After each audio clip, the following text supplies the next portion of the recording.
Que a graça e a paz de Deus esteja sobre a sua vida, sobre a sua família. Seja bem-vindo ao quarto devocional do Discípulos. A gente está numa série Eu Desisto e a gente está na segunda parte da mensagem Eu Desisto de Viver pela Aprovação dos Outros. Bom, hoje eu quero falar com você algo muito importante. Por quê? Geralmente a gente procura viver e ter muito cuidado com o que os outros pensam ou deixam de pensar da gente. E às vezes a gente acaba se sentindo cada vez pior, porque a gente acha que não pode mudar a situação, a gente tem medo de algumas mudanças, tem medo de vivenciar o que gostaríamos de vivenciar, porque acreditamos que tem que ser daquele jeito.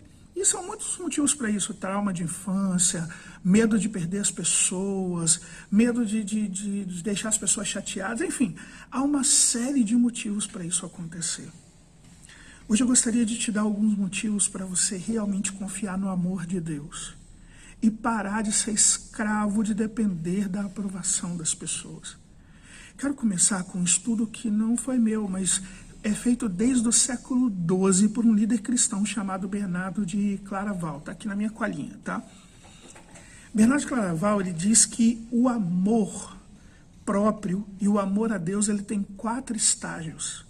E ele propõe esses 4 estágios para a gente entender por que às vezes a gente acaba ficando preso e não ama a Deus como deveríamos, e como deveríamos aprofundar o nosso amor a Deus. O primeiro estágio do amor próprio, segundo Bernardo de Claraval, é amar a nós mesmos para o nosso próprio bem. Nesse estágio, é aquele estágio em que você faz as coisas mais por um certo medo. Exemplo: uma pessoa vai à igreja e ela é aquele super crente, sabe? Vai a todos os cultos, ela dá a oferta direito, ela dá o dízimo. Se o pastor pedir mais, ela está lá e ela faz sacrifícios, ela faz um monte de coisa, porque ela tem medo de ir para o inferno. E por isso muitas vezes se torna presa fácil de predadores, falsos profetas, líderes espirituais, presa fácil das pessoas que sempre botam para ela: você não é um crente? Isso é coisa de crente, isso é coisa de cristão. E a pessoa, ela fica ali, ela não para nem para pensar direito o que deve ou não deve fazer, mas ela aceita toda a imposição das pessoas, porque ela tem medo de ir para o inferno. Então, para ser um bom cristão, eu tenho que cumprir um monte de regrinhas que alguém disse para mim que são as regrinhas. O segundo estágio do amor próprio, do amor a Deus, segundo Bernardo de Claraval, é amar a Deus por seus dons e bênçãos. Também está acostumado com isso? É aquele estágio em que a pessoa ou vai buscar a Deus, né, e vai buscar uma igreja porque vai receber os dons, porque se você vier para cá, Deus vai mudar a sua história de vida, Deus vai te dar carro, Deus vai te dar apartamento, Deus vai te dar não sei o que, enfim, você vai atrás de bênçãos, seja ela quais forem, materiais, sejam bênçãos do relacionamento, mas vai atrás de bênçãos. Ou a pessoa já está numa vida muito boa, numa vida tranquila, sua vida vai bem, e enquanto ela está bem, você ama a Deus. Enquanto tudo vai bem, mas quando vem as provações, quando vem as dificuldades, você diz: eu não aceito, eu não posso aceitar isso. E na verdade, a sua espiritualidade se dissipa. Então, quando você está no primeiro estágio e de repente por algum motivo você perde o medo de ir para o inferno, porque até mesmo as coisas ficam tão insuportáveis que você perde o medo de ir para o inferno, sua espiritualidade se dissipa. Quando você está no segundo estágio, as provações e atribulações também fazem a sua espiritualidade ir embora. Você tem dificuldade de estar, você se decepciona com Deus, se decepciona com as pessoas, se decepciona com os líderes e acaba se afastando de Deus. Mas Bernardo de Claraval propõe um terceiro estágio. Ele diz que é o amor a Deus por quem Ele é. E esse é um estágio muito importante. É quando você passa a amar a Deus não baseado no seu sentimento, nem nas bênçãos que você pode receber e nem no medo. Não, você começa a amar a Deus porque Ele é Deus, porque Ele é bondoso, porque a graça dEle atingiu o seu coração, porque Ele te ama, porque Ele entregou o Filho dEle por você. E aí não importa se Deus vai te dar bênçãos ou não, não importa se as coisas estão boas ou ruins, não importa as circunstâncias em volta, você ama a Deus por quem Ele é de verdade. E isso te leva ao quarto estágio: aprender a amar a si mesmo por causa de Deus, não pelo que as pessoas dizem. E aí é um estágio muito importante, porque é o estágio mais elevado de amor. É quando a opinião dos outros, ou mesmo o conhecimento humano, é superado. Você passa a se amar porque o amor de Deus penetrou tão profundo em você, que você compreende pela Escritura, compreende o quanto Deus te ama e compreende o quanto você é importante para Deus, a tal ponto que Deus enviou o Filho dele para morrer por você na cruz. E você recebe esse amor e se liberta da necessidade de aprovação e de amor dos outros, porque o amor de Deus faz com que o amor a você mesmo também baste. Não é orgulho, não é arrogância, nada disso. Mas é se sentir amado por esse Deus, amada por esse Deus de tal forma que você não tem a necessidade da aprovação das pessoas, porque está em Deus. É o Evangelho, o verdadeiro Evangelho, que te liberta disso tudo e te faz se sentir em Deus e faz com que você receba a identidade correta, que é a identidade do que Deus diz que você é. E aí não vai importar o que os outros dizem de você, porque você sabe quem é em Cristo Jesus. É neste ponto que você vai entender o que o salmista diz no Salmo 63:3, que este amor é melhor do que a própria vida. A partir disso e da compreensão disso, eu quero trazer para você 4 razões para você deixar de viver pela aprovação dos outros e viver apenas pela aprovação de Deus. Essas 4 propostas foram trazidas pelo pastor Peter e pela sua esposa Gary Scarzeno. Eu aprendi com eles e quero compartilhar isso com você com algumas anotações minhas, adaptações do que eu aprendi com Deus. A primeira proposta é a seguinte: deixe de depender da aprovação dos outros, porque isso desonra a sua integridade. Primeiro você precisa entender o que é integridade. Integridade é ser inteiro. Quando você vive pela aprovação dos outros, você deixa de ser inteiro. Por quê? Porque o que você sente, o que você pensa, os valores que você tem, aquilo que você acredita, você não expõe, porque tem medo do que os outros vão pensar. Então você passa a viver diferente do que realmente acredita e do que realmente sabe que é certo. E isso quebra a sua identidade, porque o que dá dentro de você e o que você mostra para as pessoas que você convive, são coisas diferentes. É uma prisão. A Bíblia mostra para a gente como isso acontece. Quer ver um exemplo? Pedro, o apóstolo Pedro, ele estava numa situação e o Espírito Santo o levou a ter contato com cristãos gentios. Gentio é aquele que não é judeu.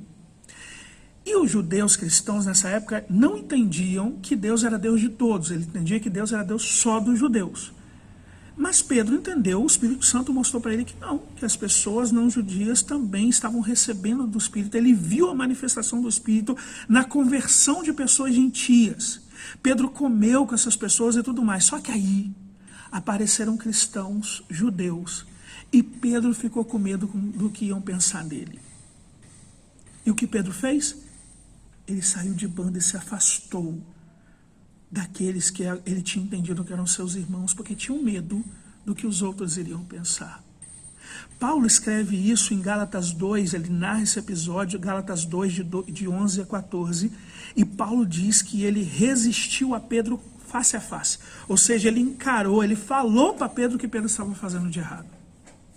E isso deve ter tocado no coração de Pedro. Por quê? Porque quando a gente vai lá para Atos, capítulo 14, 15, nós vemos o concílio de Jerusalém, onde é debatido sobre essa questão. Será que o Espírito de Deus está entrando naqueles que são gentios e não é apenas dos judeus? E durante o debate, há um momento em que Pedro fala, e agora Pedro é outro. Pedro agora realmente faz as coisas pela aprovação do Espírito Santo. Por isso, ele diz claramente, eu vi o Espírito Santo ser manifestado nos gentios. E ele dá o testemunho correto, sem medo do que iriam falar dele. E isso foi muito importante naquele concílio. A tal ponto de mudar e fazer com que os judeus entendessem que sim, os gentios também estavam recebendo o Espírito Santo, ou seja, a salvação é para todos. Cristo morreu por todos. Paulo, a falar sobre isso para nós, em Romanos 12, ele diz assim: portanto, irmãos, rogo-lhes pelas misericórdias de Deus que se ofereçam em sacrifício vivo, santo e agradável a Deus, que é o culto racional de vocês. E não se amoldem ao padrão deste mundo, mas transformem-se pela renovação da sua mente, para que sejam capazes de experimentar qual seja a boa, agradável e perfeita vontade de Deus. Quando você se amolda ao padrão do mundo, quando você tem medo do que as pessoas vão pensar, você mostra uma coisa, mas em tese você acredita em outra, você quebrou a sua integridade. É muito importante, então, que você entenda que nós devemos viver apenas pela aprovação de Deus. Em segundo lugar, quem ou o que você ama está em risco? Bom, vamos imaginar que seu cônjuge, vamos imaginar que você é casado, se você não for, e o seu cônjuge faz algo que te dói muito. De repente vê pornografia ou qualquer outra coisa que faz que te dói muito. E aquilo vai te incomodando, mas você suporta isso, porque você diz, não, mas eu amo, eu tenho que suportar isso. E a cada dia, aí você vai vivendo isso, mas a cada dia você está mais triste, aquilo te incomoda, aquilo dói. Na verdade, vai chegar um momento em que você não vai aguentar mais, vai fazer o quê?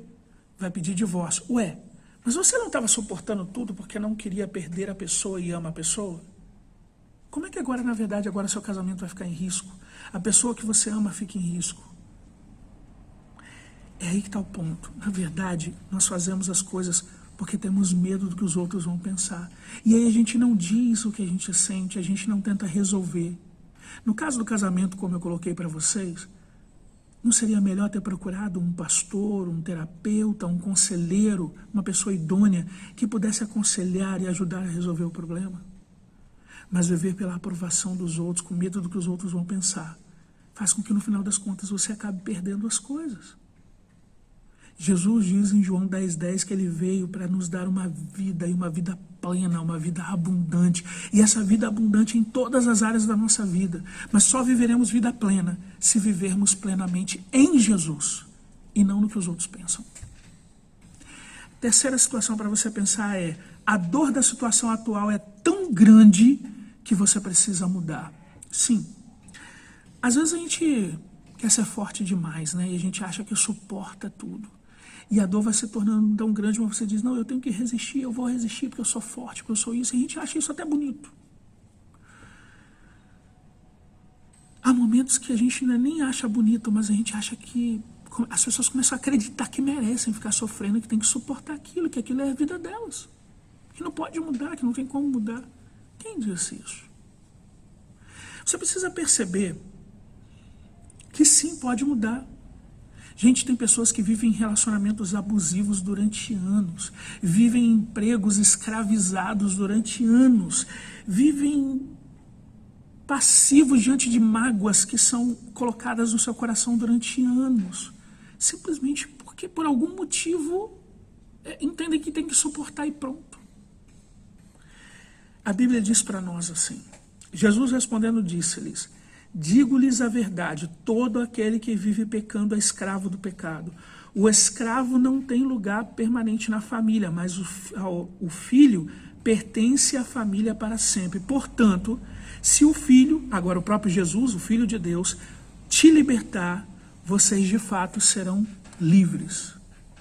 Se você em algum dia da sua vida entregou verdadeiramente a sua vida a Cristo, então Cristo te libertou totalmente.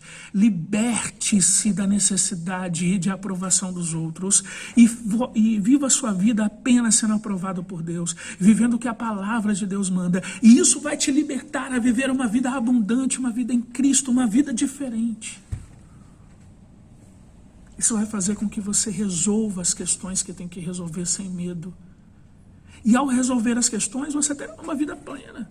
Ao resolver problemas de casamento, você terá uma vida plena, sem se preocupar com o que os outros estão pensando, mas vivendo aquilo que precisa viver. De que adianta viver infeliz porque está com medo do que as pessoas vão dizer? Viva aquilo que Deus quer para você. Viva o máximo do que Deus oferece a você. Em quarto lugar e último, um medo que as pessoas permaneçam iguais, ou as coisas permaneçam iguais, é maior do que o medo que as pessoas mudem. Mudança traz medo, tá? Tem estudos que comprovam que 66% das pessoas vão tentar não mudar. Outros 13% vão mudar relutantes. E poucas pessoas são realmente abertas à mudança. Mudança é difícil. Parece mais fácil ficar onde está do que viver em liberdade, do que mudar a situação que está à sua volta. Mas se você tiver a coragem de olhar para a situação do jeito que ela é e imaginar como seria continuar do jeito que você está durante anos, com certeza você vai perceber que talvez seja melhor mudar imediatamente. Pensa o seguinte, imagina que você vive um determinado padrão de vida. E ao viver esse padrão de vida, na verdade, ele está acima do que você deveria viver. Mas você quer manter esse padrão por causa dos amigos, por causa de imaginar que a sua família tem que viver assim e tudo mais. E você começa a entrar num monte de dívida. Se você parar de verdade para perceber que essas dívidas podem destruir você e fazer, inclusive, com que você perca tudo pelo qual lutou durante anos, isso talvez te dê força para parar e pensar, opa, está na hora de eu mudar a forma, está na hora de eu aprender a administrar melhor o meu dinheiro, está na forma de eu realmente mudar e fazer as coisas que eu posso fazer, e o que eu não posso fazer, não importa o que os outros pensem, eu não vou fazer.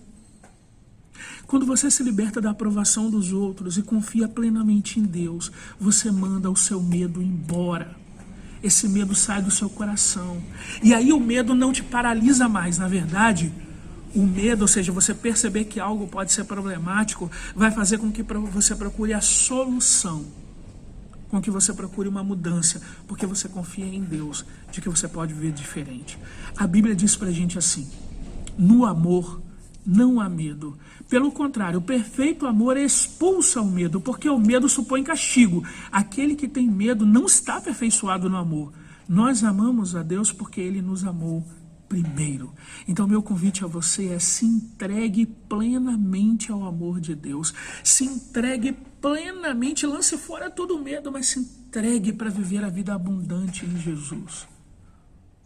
Por último, eu quero te convidar, na sua casa, você meditar no texto de João, capítulo 12. Dê uma lida no capítulo na Bíblia. Você vai conhecer a história de Maria e vai ver como ela deixou todo o medo de lado, deixou o preconceito das pessoas de lado, e ela vai até Jesus, e você vai ver o testemunho que Jesus dá sobre ela, como a gratidão e o amor no coração dela a libertou. Que o mesmo aconteça com você, para que você viva uma vida plena em Cristo. É isso que eu oro, em nome de Jesus. Deus te abençoe e até o próximo vídeo, se Deus quiser.